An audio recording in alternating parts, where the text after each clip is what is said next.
خۆشەویستانی کورسات نیوز سڵاوتان لێبێ لەگەڵ هاوکارانم بەیەکەوە پانۆرامای ئەم شەوتان پێشکەشەکەین. ڕاستە وادەی هەڵبژاردننی پەرلەمانی کوردستان دیاری کراوە کە 20 ئۆکتۆبر، بەڵام هەموو هەڵبژاردنێک پێویستی بە زەمینە سازی هەیە لە پێش هەڵبژاردن و لە کاتی هەڵبژاردن و بۆ دوای هەڵبژاردن. ڕاستە ڕکابەری هەیە لە هەموو دنیا ململانەی هەیە، هێزولانە سیاسیەکان باشترین بەرنامەی خۆیان ئەخەنە بەرچاوی خەڵک و ناو خەڵک، بەڵام ئەم دۆخی ئێستای هەرێمی کوردستانی تێدا کە پڕیەتی لە سیناریۆ و بابەتی سیر و سەمەرە و یەکتر تەخوینکردن و لێدان و شکاندن دەتوانرێت بچێتە ناو پرۆسەیەکی هەڵبژاردننی پێشوەختەوە یا بانگەشەیەکەوە کە زەمینە سازی لانی کەم کۆمەڵایەتی و سیاسی و دەرونی بۆ کرابێ. یەکێتی نیشتیمانی کوردستان چه ئامادەکاریشی هەیە بۆ هەڵبژاردنە و یەکێتی نیشتیمانی کوردستان ئەوەی کە باسەکە ڕاستکردنەوەی ڕێڕە و چۆن ئەتوانێت ئەمە جێبەجێکات. هەموو ئەوانە لە بەرنامەیەکی تایبەتدا لەگەڵ بەڕێز لوقماوەردی ئەندامی سەرکردایەتی یەکێتی نیشتیمانی کوردستان گفتوگۆ بکەین. کاک لوقما بەخێر. زۆر سپاس. لەوە دەست پێ بکەین هەر بەڕاستی 20 دەی کە دیاری کراوە بۆ هەڵبژاردن زەمینەکە لەبارە یان دەبێت زەمینەیەک بڕەخسێ بۆی بتوانرێت هێزولانە سیاسەکان باشترین بەرنامەی خزمەت پێشکەشکردنەوە تەخوین و سیناریۆی جۆرا و جۆر. بەڵێ بە ناوی خۆی گەورە و میهرەبان، سڵاو لێوە سڵاو لە بەڕێزیز. بێگومان لای هەموو هاوڵاتیانی خۆشەویستی کوردستان ڕوونەکە ئێمە لەگەڵ ئەنجامدانی هەڵبژاردن بووینە لە کات و ساتی خۆیدا. بۆ یەکێتی نیشتیمانی کوردستان هەمیشە پێداگیری لەسەرەوە کردووە کە هەڵبژاردن لە کات و ساتی خۆیدا بکرێ. بەداخەوە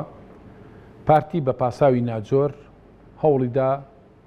هەڵبژاردن دوا بخا دوای ئەوەی کە ئەمە پێنجەمین جارە سەرۆکی هەرێم وادەی ئەنجامدانی هەڵبژاردن دیاریەکە. ئێستا 20 دیاری کراوە بۆ ئەنجامدانی هەڵبژاردن. ئێمە ئامادەین، بەڵام ئومێدەوارین کە هێزە سیاسیەکانی تر بە تایبەت پارتی ئامادەبی و پابندبی بە وادەی ئەنجامدانی هەڵبژاردن، چونکە هەرێمی کوردستان چیتر بەرگەی ئەوە ناگرێت کە زیاتر لەوە دام و دەستگا دەستوریەکانی بەناشەرعی درێژە بە کاروباری حکومڕانی لە هەرێمی کوردستان بدەن. گومانمان بۆ ئەوە بێگومان ئێمە لەگەڵ ئەوین هەڵبژاردن ئەنجام بدرێت و پێشووتر ئەو پاساوە ناوجۆرانی کە هێنرانەوە بۆ دواخستنی هەڵبژاردن گومانێک لای ئێمە دروست دەکا کە لە حاڵەتێکدا کە هێزی بەرامبەر دۆخی جەماوەری سیاسی خۆی بەخراپە بینێ، بێگومان دەست بۆ چڵەپوشێک ئەبا بۆ ئەوەی کەوا خۆی لەم دۆخە ڕزگار بکە. ئومێدەوارم ئەمانەکات. ئەگەر بگەڕینەوە بۆ قۆناغەکانی ڕابردووی، یەکێتی نیشتیمانی کوردستان بارودۆخی حیزبی لە هەر دۆخێکدا بوو بێ لە هەڵبژاردنەکانی ڕابردوودا کە کاتی وادەی هەڵبژاردن دیاری کراوە ئێمە پابند بووین و چینێتە ناو هەڵبژاردن بە هەر جیز بەهانە و پاساومان نەهێناوەتەوە بۆ خۆت زیینەوە لە هەڵبژاردن. ڕوونە لە ماوەی ڕابردوودا کە کۆمەڵێک پاساوی بێ بنەما هێنراونەوە بۆ ئەوەی کەوا هەڵبژاردن دوا بخرێ. ئومێدەوارین کە ئەوەی ئێستا لە هەرێمی کوردستانە گوزەرێ نیکەن بە پاساوێک بۆ ئەوەی جارشتر هەرێم بکەوێتەوە قۆناغێشتری سەختتر لەوەی کەوا درێژە بەو دۆخە ناهەموارە بدرێت کە ئێستا لە هەرێمی کوردستان درێژە هەیە. هاتنی سوپای تورکیا تا چەند ئەو گومانەی ئێوەی وەکو یەکێتی زیاتر تۆخ کردوەوە لەسەرەوەی کە بیانەوە سیناریۆیە کە بێ بەوەی هەم خاچی کوردستان ڕادەست بکرێت دوژبنان بکرێت و یان وڵاتی ئیقلیمیەکان بکرێت کە ناویشی لێ نەنێن دوژبن و هەمیش بلەمپەرێکی تری غێر مباشر بۆ هەڵبژاردن دروستکرد. مەیدانی چارەسەرکردنی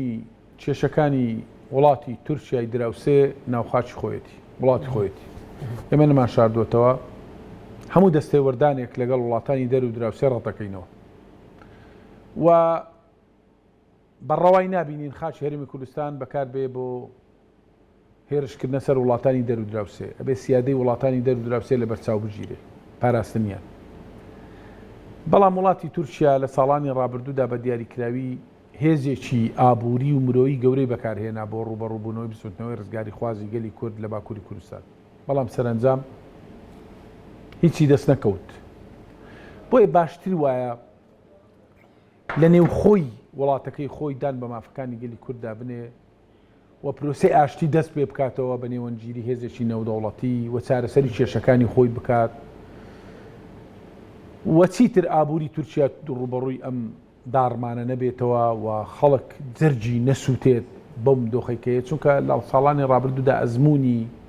خاپۆرکردنی شار وولادەکان سوتماتکردی خاڵکی کوردستان زۆر بەکارهێنراوە سەرنجام هیچی دەست نەکەوتووە بۆی ڕێگا دروستەکەوێت دان بە مافەکانی گەلی کوردستان بنێ و کێشەکانی خۆی لە ناو خۆی وڵاتەکەی خۆی چارەسەر بکە ئەمە بابەتێکە پەیوەندی بە ناوخۆی وڵاتی تورکیاوەیە بۆ ئێمە تەدەخول ناکەین بەڵام ڕاستپاردەی ئێمە وەک یەکێتی نیشتیمانی کوردستانەوەی لەگەڵ پرۆسەی درێژەدانین بە پرۆسەی ئاشتی لە وڵاتی تورکیا وڵاتانی تریش کە کێشەی کورد لە چوارچێوەی پرۆسێکی ئاشتی چارەسەر بکرێت بۆیە پەلاماردانی خاچی هەرێمی کوردستان ساڵانی ڕابردوو زۆر ئەزمون کراوە وار هێزش پێ وابێ بە دەستچێشکردنی هێزێکی وڵاتی دراوسێ بۆ ناو خاچی هەرێمی کوردستان ئەتوانیت شتێک بەدەست بێنێ بۆ خۆی و بۆ حیزبەکە من پێم وایە ئەم ئەزمونە لە ڕابردوشدا تاقی کراوەتەوە کە سەرنجام هاوڵاتیانی هەرێمی کوردستان ڕقی تووڕەی هاوڵاتیانی هەرێمی کوردستان ڕق ئەستورترەکا بەرامبەر ئەوەی کە خاچی هەرێمی کوردستان ڕەبتی بەوەی وە نییە کێشەیەک لە ناو خۆی وڵاتێکی دراوسێ هەیە تۆ بێی بە لە شکرچێشی بۆ سەر خاچی هەرێمی کوردستان ئەمە چارەسەر بکەیت بۆیە ئەمە ڕێگا دروستەکە نیە ڕێگا دروستەکەوەیە ئەم پرۆسەیە لە چوارچێوەی پرۆسەیەکی ئاشتی چارەسەر بکرێت ئێمە هانی هەردوو لە ئەدەین کە لە چوارچێوەی ئاشتی و درێژەدان بە گفتوگۆ هەوڵدەن کێشەکانیان چارەسەر بکەن بەڵێ پێتوانی یعنی ئەمە هۆکارێک بێ بۆ یان تێکدانی زیاتر دۆخی هەرێمی کوردستان هەرگیز ئێمە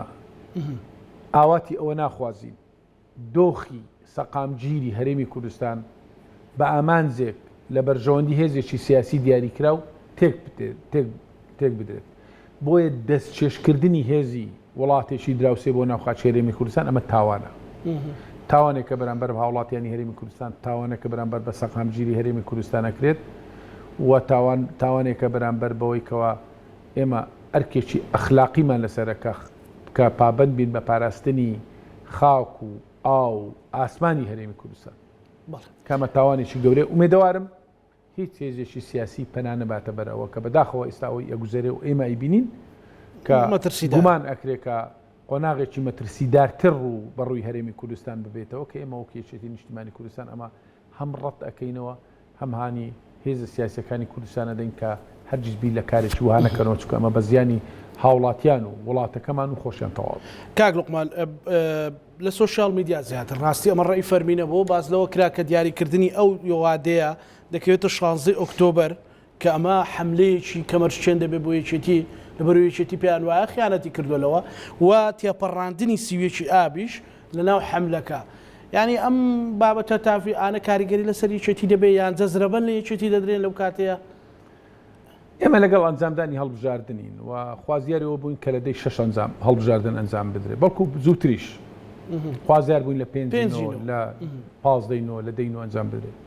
بەڵام ئەگە هێزی سیاسی دیاریکرا و بەتابەت پارتی پێی وابێت کە دیاریکردنی 20 لە ڕێگای سەرۆکی هەرێمی کوردستانەوە بۆ ئەنجامدانی وادەی هەڵبژاردن پێی وابێ ئەمە دەستکەوتێکە داستانێکە ڕووی داوە ئێمە بە داستانی نازانین چونکە ئێستا پردێ هێزەکانی عێراق لێ جێژیر کراون داستان لە کاتێکدا ئەنجام درێکەوە بێت دەستکەوتێکە و هێزەکانی عێراق لای هەموو هاوڵاتیانی هەرێمی کوردستان ڕوونەکە خۆیان سنوورەکان دیار بوو تا کوێ دێن و ئەگەڕێنەوە لە لایەشترم پێم وایە بۆ بابەتی 16 ئۆکتۆبر ئێمە گرفتمان نییە لە ڕۆژی ئەنجامدانی هەڵبژاردن سیوێکی ئابە بێ 16 ئۆکتۆبرە بێ 16 ئابە بێ کە ساڵ ڕۆژ دامەزانی پارتیشە تەنانەت 20 ئۆکتۆبرە بێت 16 ئۆکتۆبرە بێ من گرفتمان لەگەڵ ئەنجام لەگەڵ ڕۆژەکە نیە گرفتمان لەگەڵ ئەوەیە کە زووترین کاتە هەڵبژاردن ئەنجام بدرێ بۆی چیتر دام و دەستگا دەستوریەکانی هەرێم نەکەونە ژێر باش ئەوە عێراق چیتان نەکرێسە بۆ بەڵام بابەتی 16 ئۆکتۆبر 16 ئۆکتۆبر و لێکەوتەکانی 16 ئۆکتۆبر دەرەنجامی ڕیفراندۆمی هەرێمی کوردستان بوو ڕوونە و ئەمە نەداستانە نەدەستکەوتە بەڵکو ئەگەر مێژونووسێک بە حەقیقی ڕووداوەکان بنووسێتەوە ئازانین ئۆباڵی لێکەوتەکانی چین دوو هاوڵاتیانی خۆشەویستی کەرکووک لە هەڵبژاردننی خولی ڕابردووی ئەنجومەنی پارێزگاکانی عێراق وەڵامێکی دروستیان لەسەر سندوقەکانی دەنگداون بە متمانەدان بۆ یەکێتی نیشتیمانی کوردستان وەڵامێکی تەواوی نەیارانی یەکێتی نیشتیمانی کوردستان دایەوە سەبارەت بە 16 ئۆکتۆبر بۆی مە قسە لەسەر ئەو بابەتە ناکەین و ئامادەین کە ئەبێ ئەو هێزە سیاسی کە دەرەنجامەکان و لێکەوتەکانی 16 ئۆکتۆبری ئەبێ لە ئەستوو بگرێت چێە تاکو ئەو چرکە ساتە ئێمە قسە تێداکەین ڕێگرە لە دانانی پارێزگارێکی کورد بۆ کەرکووک ئەو کەرکووکەی کە شۆڕشی بزنەوە ڕزگاری خوازی کوردستان قوربانیی هێزگار گەورەمان لەسەرداوە چێ نامانە دڕونە لە ڕێکەوتنی ساڵی 2019 بۆ پێکەرانی کابینەی نوێی حکوومەت هێرێمی کوردستان یەکێتی و پارتی ڕێککەوتن کە پارێزگارێکی کورد لە پشتی یەکێتی بۆ پارێزگاری کەرکووک دامنێن بەڵام پارتی پابەندی ئەم بڕگەی ڕێککەوتن نامەنە بوو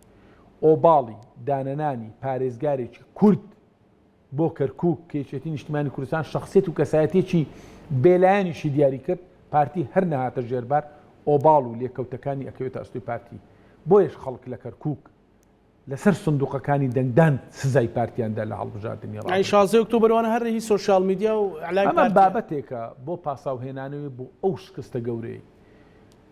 بۆ ئەو سەرچێشەی کە بامافەکانی خەڵکی کوردستانیان کرد و لێکەوتەکانیشمان بینین لە 16 ئۆکتۆبر ڕوبەڕووی هەرێمی کوردستان بوو کە ئەگەر یەکێتی نیشتیمانی کوردستان هەوڵیدا بە کەمترین زیان خەڵکی خۆڕاگر و تێکۆشەر و خۆشەویستی کەرکووک لێ ڕزگار بێت ئەو یەکێتی پێیکرا ئەوە بوو کە هەوڵیدا بە هیچ شێوەیەک فەرمونون ئەتوانین مێزگەر بکەین بەڵام ئەوان باسەکەن لە شنگالی شتا سەحێلا خۆیان نەچەمان مەسەلەن داستان بەرگەریەکان دەکەن ئەو کاتە ئەگەر مشکلەکە ئەوەیە کوردەواری ئەڵێ تۆ گا لە چاوی خۆت دانابینی بەڵام زلە جیا لە چاوی من دابینەوە پندێکی دەبەری خۆمانە باسەکرێت بەڵام لێکەوتەکانی خیانەتی گەورەی تەسلیمکردنی شنگال ئەیکا ئەنجام دەرەنجامەکانی لێکۆڵینەوە کە خوشک و برای زەیدیەکانمان سەدان لە خوشک و برای زەیدیەکانمان بوونە قوربانی چێ ئۆباڵی ئەمە ئەخاتە ئەستۆی خۆی ڕوونە چ هێزێکی سیاسی کە پارتی لە منتقەی شنگال حکومڕان بوو دەسەڵاتدار بوو هێزی سیاسی لای خۆی بوو بەبێ پاساو ئەم ناوچەی چۆڵ کرد و خوشک و برای زەیدیەکانی تەسلیمی ڕێکخراوێکی تیرۆریستی داعش کرد بۆ ئەگەر قسە و باز بێتە سەر ئەوەی کە خیانەت چۆن ڕوویدا چێ کردی ئەبێ لە پێش هەمویانەوە ئێمە بین لیژنەیەک بێت دەرەنجامەکان و چۆڵکردنی بەبێ تەقەی بەجێهێشتنی خەڵکی سڤیل و بێ دیفاعی شنگال چێ لە ئەستۆیەگریم ئەم کارە ساتە گەورە ئەوە سەروەری نەبووەدی بۆی ئەمە من نابێتە سەروەری من نازانم ناویان لێناوە خۆیان بابەتی سەماندن من پێم وایە ئەمە بابەتێک نییە هێزەکانی عێراق هاتن سنوورەکەیان دیار بوو سنووری پێش 2023 بوو لە سنوورەکانی خۆیان جێگیر بوون و ئەگەر تاکە پیشەچێکیش ڕوبەڕوویان نەتەقابە لەوە زیاتر نەداتن ڕوون بخوا و پەیمانان لە نزیکەوە چاودێریان نەکرد ڕێگە قسە بێتە سەر داستانیان کام داستانە و داستانی ئەمە پێم وایە هەوڵاتیانی لایەوە تێپەڕیوە بابەتە ئەم بابەتە جگەلەوەی لە لایمە تێپەڕیوە ئەمە پێمانە لە شەقام و لای هەوڵاتیانی خەڵکی کوردستانیش ئەم بابەتە ڕوونە قابلی خەڵکی بۆیە لای ئێمە ئەم بابەتە جێگای بایەخ نییە هەر ڕۆژێکی دیاری ئەەکەن بەمەرجێک هیچ سیناریۆیەک لە ڕێگای دروستکردنی سیناریۆکی ناوخۆ یان دەست چێشکردنی هێزێکی دەرەچی بۆ ناوخاچی هەرێمی کوردستان ئەم کاتێک کە سەرۆکی هەرێمی کوردستان و وەزێگری سەرۆکی پارتیە دیاری کردووە ئەم قۆناغەش گرفتێکی بۆ دروست نەکەن هەڵبژاردن لە 20 ئۆکتۆبەر ئەنجام بدرێت ئێمە سووری لەسەرەوە بەڵام ئەوی ئێمە بینین باش ناڵێ بێگومان یانیمانێکی تر هەیە هەربێکی خەدەماتان لەگەڵ دەکەن هەربێکی نەفسی خەدەماتیتان لەگەڵ دەکەن بەڕێز لە پرساوی مەڵبەندی ڕاپەڕینی مەسەلەن خەتی هەولێر کۆیە خەتی سکتان نازەنین خەتی بالیسان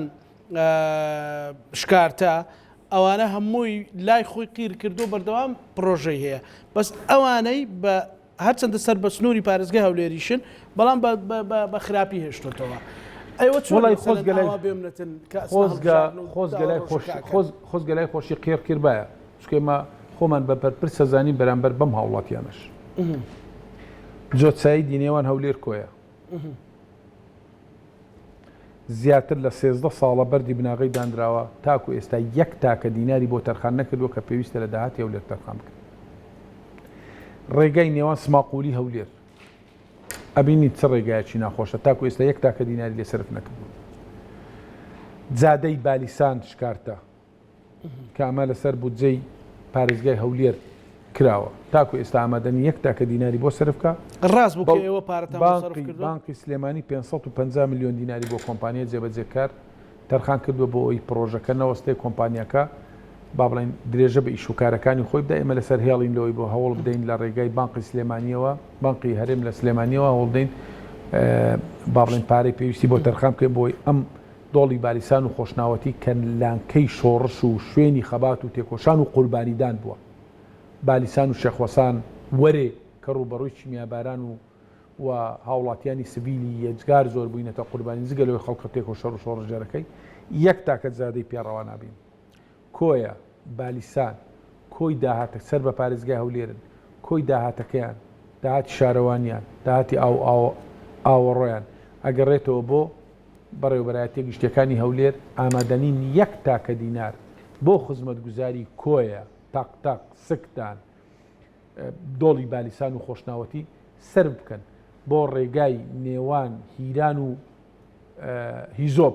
ڕێگایەکی چەند ناخۆشە سەر بە پارێزگای هەولێرە ئامادەنی 1 تاکە دیناری بۆ سەر بکەن بۆیە ئەم حکوومەتێک کە ئێستا ئەم کابینەی هەیە ئەم نائەدالەتی و جیاوازەیە کە پەیڕەوەکات ئەمە بڕواناکەم لە دنیادا وێنەی هەبی کاک لوقمان ئەوە بۆ شەڕی یەکێتیە بۆی بڵێ کاکە ها یەکێتی کەم تەرخەمە و پرۆژەی پێ ناکرێیان چیانی ئێمە پێمان وایە ئەگەر ئەیانوێ شەڕی یەکێتی نیشتیمانی کوردستان بکەن با لە ڕێگای سزادانی هاوڵاتیان و لە ڕێگای خزمەتگوزاری شار و شارۆچکەکان نیکەن شەڕی یەکێتی لە سەنگەری تر بکەن چکار یەکێتی دەرەقەتی خۆی دێ بتوانێت بەرگری لە خۆی بکە بەڵام کاتێک کە تۆ دوی سزای هاوڵاتیانە دەی ئەمە کارێکی نادروستە پردێک لە ڕانیەکرا تۆ باسی کرد من بەرپرسی مەڵبەندی 24 ڕاپەڕین پردێک لە ڕانیەکرا کە لە سەر 11 میلیارد دیناری سەرف کرا دینار بە دیناری داهاتی ئەم پردەیە لە دەواازەی چێلێەوە ماگانە لە ڕێگای 150 میلیۆن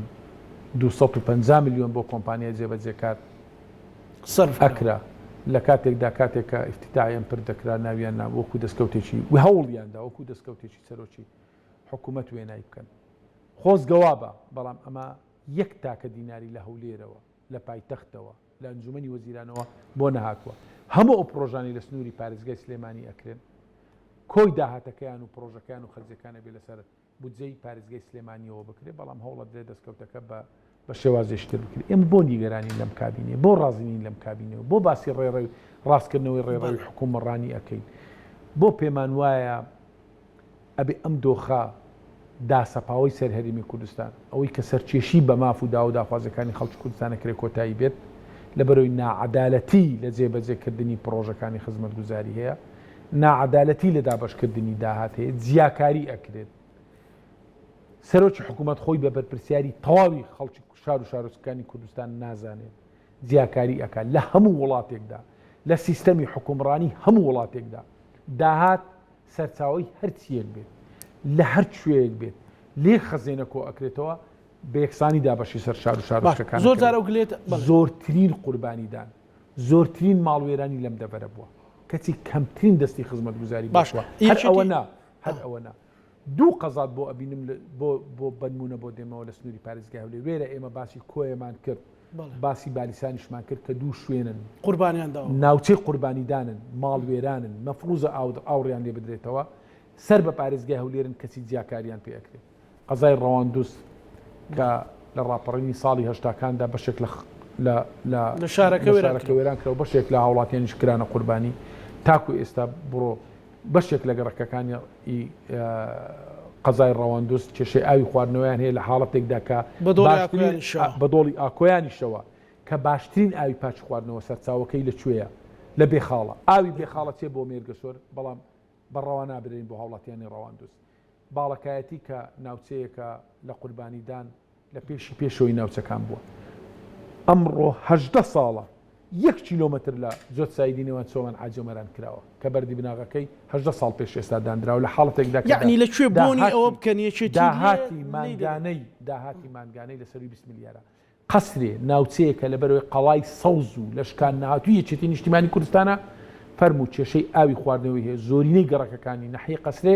بێبەشن لە ئاوی خواردنەوە لەبەرەوەی قەڵای سەوز و لەشکان ناوتی یەکێتی نیشتیمانی کوردستانە ئامادەنین 1 تاکە دیناری بۆ سەرف بکەن ئەمە حکومڕانیە ئەمە شەراکەتە ئەمە خۆ بە بەرپرسی زانینی هاوڵاتیانی هەرێمی کوردستانە ئێمە قسە و باسمان لەسەر ڕاستکردنەوەی ڕێڕەوی حکومڕانیە ئەوەیە ئەمانەوێت بەبێ زیاکاری دەست بۆ ئەو ناوچانە دەستی ئاوادانکردنەوە بگاتە ئەو ناوچانی کە زۆرترین قوربانیاندا و ڕوبەڕووی وێرانکاری بووینەوە لە سەردەمی ڕژێمی ڕابردوو. بەڵام ئێمە بینین کە ئێستا لەلایەن دەسەڵاتدارانی حکوومەتی هەرێمی کوردستانەوە سزا ئەدرێن وێڕایەوە جومگە هەستیار و سەرچیەکانی حکومڕانی لە هەرێمی کوردستان، سەرۆکاتی ئەنجومەنی وەزیران، سەرۆکاتی هەرێم، سەرۆکاتی ئەنجومەنی دادوەری، مەلەفی پەیوەندیەکان، مەلەفی دارایی، مەلەفی پێشمەرگە، لەلای 5 مەلەفی گرنگ و هەستیارن لە هەرێمی کوردستان لەلایەن یەک هێزی سیاسی کە پارتیە دەستی بەسەرداگیراوە لەم کابینی حکومڕانی لە هەرێمی کوردستان. بۆی ئێمە مکوڕین سوورین لەسەر ئەوەی کە ئەبێ ڕێڕەوی حکومڕانی لە هەرێمی کوردستان ڕاست بکرێتەوە و چیتر یەکێتی نیشتیمانی کوردستان بەوە ڕاستی نابێ کە کۆی جومگە هەستیار و سەرچیەکانی حکومڕانی لە هەرێمی کوردستان بەدەست یەک هێزی سیاسی بن. خەڵک ئەبێ یەکسان بێ لە بەرامبەر محکەمە و دادگا و یاسادا. خەڵک ئەبێ چۆن لە پارێزگای سلێمانی ئازادی دەستە بەرکراوە بۆ ڕۆژنامە نووسان و چالاکوانانی مەدەنی، ئەبێ لە زاخۆ و لە سۆران و لە هەولێر و لە ناوچەکانی لە ئاکرێش ئەم ئازادیە بەرجەستە بێ و دابین بکرێ بۆ هاوڵاتیانی هەرێمی کوردستان. ئەم وڵاتە ماف و مەڵکی هێزێکی سیاسی دیاریکراو نییە. خەڵکی کوردستان قوربانی داوە، گیانی بەخشیوە، ڕوبەڕووی ئەنفال و چیمیاباران و وێرانکردن و سوتماکردنی زیاتر لە 4,000 گوندی هەرێمی کوردستان بۆتەوە. خاوڵاتی بۆ ئەو قوربانی نەداوە. خەڵکی کوردستان بۆ ئەو شۆڕشی نەکردووە کە هێزێکی سیاسی بێ لە پێناوی بەرژەوەندی حیزبی هێزێکی دیاریکراوی خۆیدا بێ مامەڵە بە ئایندەی باشە. کاک لوقمان بەڕێزە توێ ڕایسەرکردایەتی و حزبەی کەسێتیی نزیکی لە بەڕێز قوبا تاالبانی جێگری سەرۆکی حکوومەتی هەرێمی کوردستان زۆر جار دەڵێن بۆچی قوبا تاالبانی لە بەرامبەر ئەو عەدالەتیانە بێدەنگە. هەر بەڕاستی بێدەنگ بووە یان قوتی یەکێتی لە پەرلەمان و لە حکوومەت و هەیکەلی پێکاتەی ڕابردووی بای ئەوە نەبووە کە دەنگێکی زۆر بەهێز بێت مەسەلەن تۆ بە حەزمی خۆ دەتوانی دیفاع بکەیت. یعنی هۆکارەکەی چییە؟ ئێمە بە حکمی ئەوەی کە لە خولی ڕابردوو ئەندامی پەرلەمانی کوردستان بووین لە نزیک و ئاگاداری هەوڵ و جوهدەکانی جەنابی کاقوبادین وەکو جێگیری سەرۆک وەزیرانی هەرێمی کوردستان هەرزوو کاقوباد ڕایگەیان بۆ چارەسەرکردنی کێشە و ئاستەنگەکانی هەرێمی کوردستان قوڵایی استراتیژی هەرێم بەغدایە. ئەبێ لە بەغدا چارەسەر کێشەکانمان بکەین. خۆشی ئەگەر بیرتان بێ سەرۆکایەتی شاندی هەرێمی کوردستانی کرد بۆ کردنەوەی دەرگایەک بەڕووی بەغدادا بە ئاراستی چارەسەرکردنی کێشەکانی هەرێمی کوردستان. بە پێچەوانە من پێم وایە ئەگەر کاقوباد جێگیری سەرۆکی ئەنجومەنی وەزیران نەبا لە هەرێمی کوردستان دۆخی هەرێمی کوردستان بە خراپتر تێکەچوو. ڕاستە کاقوباد بە قوربانیدان بە خۆشیدا هەوڵی داوە بۆی ئەو ڕایاڵە پەیوەندی لە هەرێمی کوردستان هەیە ببینێتەوە درێژەی پێبدا لە پێناوی ئەوەی کەوا دەست بگرین بەو دەستکەوت و ئەزمونانەی کە لە هەرێمی کوردستاندا هەن. چونکە کاقوباد یەکێکە لەو سەرکردانەی کە هەست بە بەرپرسیارەتێکە. بەڵام خەریک مەسەلەن زەربە لە خۆشی هەرێمی کوردستان ئەوە ئەبینێ 6 مانگ تیمی هەرێم تیمی حکوومەتی هەرێمی کوردستان بایکۆتی کۆبوونەوەکانی ئەنجومەنی وەزیرانی کرد لەسەرەوەی ناڕازی بوو لەسەر چی خۆ لەسەر کێشەکانی شخصی و حیزبی نەبوون لەسەر کێشەکانی خەڵک بوون. ئەوەی کە کاقوباد و تیمی حکوومەت ئەویست داهات لە هەرچێک بێ سەرچاوەکە هەرچیەک بێ بە یەکسانی دابش بکرێ بەسەر هاوڵاتیانی هەرێمی کوردستان. ئەوەی سەرۆکی تیمی یەکێتی ئەویست هاوڵاتیەک چۆن شارێک چۆن زاخۆ چۆن خزمەتەکرێ بێ کفری و کەلاری شوا خزمەت بکرێ. چەندین جار لە بۆنەی جیاوازدا تاکیدی لە ئێمە کردوتەوە کە چۆن داکۆچی لە مافەکانی هاوڵاتیانمانەکەین لە سنووری پارێزگای سلێمانی و ڕاپەڕین و گەرمیان ئەبێ بە هەمان نەفەسیش داکۆچی لە ماف و داو داخواسەکانی هاوڵاتیان بکەین لە سنووری زاخۆ و دۆک و سۆران و هەولێریش. بۆیە ئەمە ڕوانینی قوبا تاالبانی و تیمەکەی بۆ حکومڕانی بەداخەوە تەڕەفی بەرامبەر بەم شێوازە مامەڵی نەکردووە تا سەرنجام گەیشتین بەم قۆناغی ئێستا ئێمە هەنگاوەنین بەرەو هەڵبژاردن. باشە کاک دروشمی ئێمە ئامانجی ئێمە ئەوەی خەباتی بۆ ئەەکەین ئەوەی هەوڵی بۆ ئەدەین و ئەوەی لە خۆمان ڕابینین کە بەدەستمانەوە دێ دڵنیاشین لەوەی ڕاستکردنەوەی ڕێڕەوی حکومڕانیە چیتر ئێمە بەم دۆخە ناهەموارەی هەرێمی کوردستان بۆی کە غەدر لە هاوڵاتیانەکرێ بۆی کە جیاکاری ئەکرێ لە خزمەت گوزاری لە دامەزراندن لە مافی وەک یەکجیبوونیان بەرامبەر بە کۆی دام و دەستگاکانی هەرێمی کوردستان ئێمە چیتر بۆ ڕازی نابین کە جیاکاری بە هاوڵاتیان بکرێ. ئەبێ دام و دەستگاکانی حکومڕانی لە هەرێمی کوردستان دام و دەستگاکانی دەستوری دام و دەستگای دەوڵەت بن بۆ هەموو هاوڵاتیانی هەرێمی کوردستان بە بێ جیاوازی بیر و ڕا و ئەبێت حکوومەتی ئایندە بەرەنجامی ئەنجامەکانی هەڵبژاردننی داهاتوو بێ و حکوومەتێک بێ حکوومەتی خزمەتگوزاری بە حکوومەتی بگیت چیتر سەرچێشی بە ماف و داوا ئەو بێتە ئاراوە خەڵکی کوردستان نەکات لەگەڵ بەغدا ئەمە ئامانجی ئێمەیە خەباتی بۆکەین و دڵنیاشین کەوەی بەدەستمان دێ بەپێی ئەو ڕاپرسیانە ئێمە کردومانە بەپێی ئەو ئامادەکاری کە ئێمە بۆ هەڵبژاردن کردومانە بەپێی ئەو ئومێدەی کە خەڵکی کوردستان هاوڵاتیانی هەرێمی کوردستان لەسەر ئێمەیان هەڵچنیوە ئێمان خستۆتە بەردەم بەرپرسیارەتێکی گەورە کە بەرپرسیارەتی ڕاستکردنەوەی ڕێڕەوی حکومڕانیە لە هەرێمی کوردستان کە بێ کۆتایی بە حکومڕانی تاکە حیزبی بێ لەوەی کەوا کۆی دام و دەستگاکانی هەرێمی کوردستانی بۆ بەرژەوەندی خۆی بەکارهێناوە ئەمە لە بەرژەوەندی خەڵکی کوردستانە کۆ کێشەکانمان لەگەڵ بەغدا چارەسەرەکەین گرفتی موچە گرفتی خزمەتگوزاری گرفتی بودجە بابەتی فرۆشتنی نەوت و سەرچاوەکانی نەوت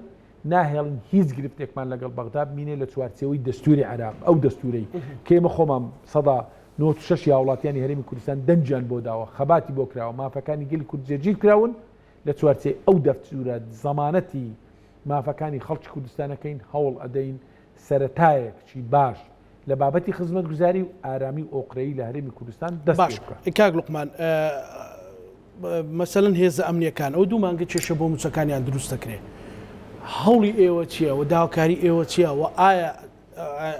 هۆکار چیە و کێشەیان بۆ دروستە بێ مەسەلەن هێزێکی قارەمان و تێکۆشەری وەکو پێشمەرگا بەرگری و فریاکەوتن مەسەلەن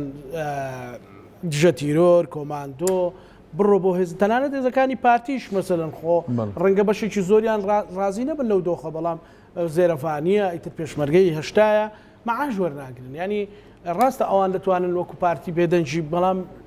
یەکێتەکان فێری بێدەنجینین فێری ئەوەنی زوڵم قبول بکەن ئەمە بۆ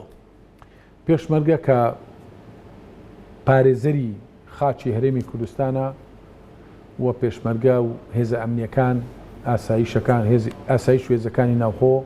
زامنی دابینکردنی ئارامینە بۆ هەرێمی کوردستان ئەمانە ئەو هێزانن کە ئەبێ لە پێشی پێشەوە تەقدیریان بژیرێ ڕێزیان بژیرێ ژیانیان دابین بکرێ موچیان بۆ دابین بکرێ لە هاوزەمان لەگەڵ چارەسەرکردنی کێشەکانمان لە بەغدا ئێمە نەمان شاردۆتەوە لەگەڵ ڕادەستکردنی تەواوی لیستین بە تەواوی زانیاریەکانی بە بەغدا چکە ئێمە شتێکی نهێنیمان نییە هێزێکی نهێنیمان نییە ئێمە کەسمان نەکردوتە پێشمەرگە لە چوارچێوەی هاوڵاتیان لە پارچەکانی تری کوردستان کە بەداخەوە پێشووتر بە نایاسایی هێزێک بە ناوی ڕۆژ لە هەرێمی کوردستان دروست کراوە و هێزێکتر لە خوشکبراکانمان لە ڕۆژاوە دروست کراوە کە ئەمە پێمان وایە ئێمە بێت تەقدیریان بگرین ڕێزیان بگرین بکرێ یارمەتیان بدەین بەڵام ناکرێت ئەمە پێچوانی دەستوری عراقا هاوڵاتیەک ئەتوانێت ئەم پێشمەرگە بێت لە هێزە ئەمنیەکان بێ ئەبێ هاوڵاتی هەرێمی کوردستان بێ دانیشتووی چوار پارێزەکەی هەرێمی کوردستان بێ و هاوڵاتی ڕەسەنی کوردستان بێ بۆیە ئێمە لەگەڵ ڕادەستکردنی لیستی هێزەکە ئەمنیەکان و هێزی پێشمەرگی کوردستانی بە تەواوی زانیاریەکانمانەوە بە تەواوی زانیاریەکانیانەوە چونکە ئێمە شتێکی نهێنیمان نییە بۆیە دیسان درێژە دانیش بەمە غەدرێکی گەورەیە ئێمە هەم وەک تیمی خۆمان ئەوەی کە ئێمە زانیاریمان هەیە لە ئەنجومەنی وەزیران پێداگریان لەسەر ناردنی لیستی هێزی پێشمەرگی و هێزە ئەمنیەکان کردووە بۆ بەغدا بۆەوەی چیتر ئەم بابەتە ئەم گرفتە درێژە پێنەدرێ و هەوڵی فشاری شەکەین لەسەر ئەوەی کە نابێت ئەم هێزە نایاسایانەی کە لە دەرەوەی هەرێم بۆ ڕوبەڕووبوونی خوشکبراکانمان لە ڕۆژاوای کوردستان دروست کراون یا بە ئامانجێکی سیاسی دروستکراون ئەمە کۆتایی پێبێ ئێمە بێمنەتین لەوەی هێزەکانمان ئەو لیستەکانمان بەو پەڕی شەفافیەتەوە پێشکەشی وەزارەتی دارایی عراقەکەی بۆ ئەوی چیتر پێشکەشیشمان کردووە بۆی چیتر هێزی موچەی هێزە ئەمنیەکان دوانەکرێت داوا لە تەڕەفی بەرامبەرمان کە پارتی دیموکراتی کوردستانەکەین کە چیتر یاری بەم دۆخەنەکە بێتەنوێت زۆرێکە لە یاری بێگومان لیستی هێزە ئەمنیەکان لیستی هێزی پێشمەرگی کوردستان ڕادستی وەزارەتی دارایی عراق بکات چونکە هێزی پێشمەرگی کوردستان ئەو هێزانن کە ئێمە بە خوێن قەرزداریانین چونکە ئەمانە بە گیانی خۆیان پارێزگاریان لە خاچی پیرۆزی کوردستان کرد ئێمە نابێ هەر بە قسە بڵین ئێمە هەمومان پێشمەرگەین هەمومان پێشمەرگەین هەر دروشمێک نەبێ بۆ ئەوەی کە خەڵکی پێ بخەڵەتێنین هەمومان پێشمەرگەین ئەبێ هەمووشمان بەرپرسیار بین بەرامبەر بەدابینکردنی ژیان و گوزەرانی پێشمەرگە و هێزەکانی ئاسایشی ناوخۆ لەم ڕوانگەیەوە بڕیاری سەرۆکی یەکێتی نیشتیمانی کوردستان و سەرۆکی تیمی یەکێتی نیشتیمانی کوردستان لە حکوومەتەوەیە کە ئێمە لیستەکانی خۆمان ڕادەست کردووە هیچ گومانمان لە لیستەکان بندیوارتان تەنانەت ئێمە ئامادەینە لە سوسیال میدیا لە دەستگاکانی ڕاگەاندن بێن سەیری لیستەکانی ئێمە بکەن لە هێزی پێشمەرگی کوردستان و هێزە ئەمنیەکان بێ باچین لە بەرامبەر ئەوەی ئێمە مەسئولین بەرامبەر ئەوەی ئەو لیستەی ڕادەستەکەین لیستێکی حەقیقیە یەک تاکەەوە هەمی تێدابی ئێمە بەرپرسیانی بەرامبەر بە خەڵک پێمان وایە ئەمە مەسئولیەت و بەرپرسیارەتێکی گەورەیە ناکرێ یاری بە چارە نووس و موچە و قوتی هێزی پێشمەرگی کوردستان و هێزە ئەمنیەکان بکرێت بۆ ئەمە بەستەش ئێمە لە سەنگەری داکۆچیکردنی لە مافەکانی هێزی پێشمەرگی کوردستان و هێزە ئەمنیەکانی هەرێمی کوردستان بەو هەموو قەیرانانەوە هێشتا ئامادەن بکوڕن سوورن لەسەر بستنە ناو هەڵبژاردنەوە بۆ تێپەڕاندنی ئەم دۆخە بۆ کۆتایی هێنانی بە ئەم دۆخە ناسەپاوە کە ئێمە هەرگیز هەرگیز بەم دۆخە رازی نین تاکە ڕێگەی ئێمە ئینقیلابی سەربازی نییە ڕێگای هەڵبژاردن و سندوقەکانی دەنگدانە ئەبێ خەڵک بڕیار بدا چێ حکومڕانی ئایندەی هەرێمی کوردستان بەو شێوەیە ئێمە مکوڕین لەسەرەوە پێتان وانییە مەسەلەن خەڵک ئێوەش بە بەشێک لە بەرپرسیارەتی دابنێ و زەربەتان لێ بدان لەسەر سندوقەکانی دەنگدانیان تۆڵەتان لێ بکاتەوە ئێمە بەرامبەر بە بەرپرسیارەتی لە هاوڵاتیانی هەرێمی کوردستان ڕناکەین خۆمان بە بەرپرسە زانین و پێمان وایە بەرپرسین بەرامبەر بە ژیان و گوزەران و مافی هاوڵاتیانی هەرێمی کوردستان بۆی کەوە داکۆچی لە ژیان و گوزەرانی هاوڵاتیان بکەین بۆیە سەربەرزانە ئەچینە بەردەم هاوڵاتیانی هەرێمی کوردستان و سندوقەکانی دەنگدان و دڵنیاین هاوڵاتیانی هەرێمی کوردستان ئەزانن لەم ڕاستە تێگەیشتون تاکە هێز کە ئومێدیان پێبێ بۆ ڕاستکردنەوەی ڕێڕەوی حکومڕانی بۆ کۆتایی هێنان بەم دۆخە ناسەپاوەی کە تەواوی هاوڵانیەتیانی هەرێمی کوردستان لینی گەران و ناڕازین بە تەنها نەئی یەکێتی نیشتیمانی کوردستان نەئێکی موئەسیر و کاریگەرە تەنها ئومێد و هیوای هاوڵاتیان لەسەر یەکێتی نیشتیمانی کوردستانە بۆ تێپەڕاندنی ئەم قۆناغا بە تایبەت لە ئێستادا کە یەکێتی نیشتیمانی کوردستان ئەو هێزە ڕازگۆ کاریگەرەیە لەگەڵ جەماوەری خۆی بەڕێبەرایەتی سەرۆک باپەڵ کە داکۆچی سەرسەختی مافەکانی هاوڵاتیانی هەرێمی کوردستانە ئێمە سەربەرزانە ئەچینە بەردەم سندوقەکانی دەنگدان و ڕازگۆین لەگەڵ پەیامەکانمان و دڵنیاین لەوەی کە ئەبێ بە پشتیوانی دەنگەکانی هاوڵاتیانی هەرێمی کوردستان ڕێڕەوی حکومڕانی ڕاستەکەینەوە حکوومەتی ئایندا حکوومەتی خزمەتگوزاری خەڵکی کوردستانە بێ کۆتایی هێنانە بە هەموو ئەومەینەتیانەی کە لە ساڵانی ڕابردوو سەرچێشی بە مافی هاوڵاتیانی خەڵکی کوردستان کراوە کۆتایی بەم دۆخە دێنین سەرەتایەکی تازە لە حکوومەتێکی خزمەتگوزاری بێ جیاواز بەرامبەر هەموو شار و شارچکەکان لە هەرێمی کوردستاندا بنیادەنین پشتیوان بەخوای گەورە زۆر سپاس بۆ بەڕێز لوقماوەردی ئەندامی سەرکردایەتی یەکێتی نیشتیمانی کوردستان سپاس بۆ دەرفەت بینەرانی خۆشەویست لەگەڵ هاوکارانم پانۆرامای ئەم شەومان پێشکەشکردنە مولایەکتانەمانەتی خوای گەورە بن خواتان لەگەڵ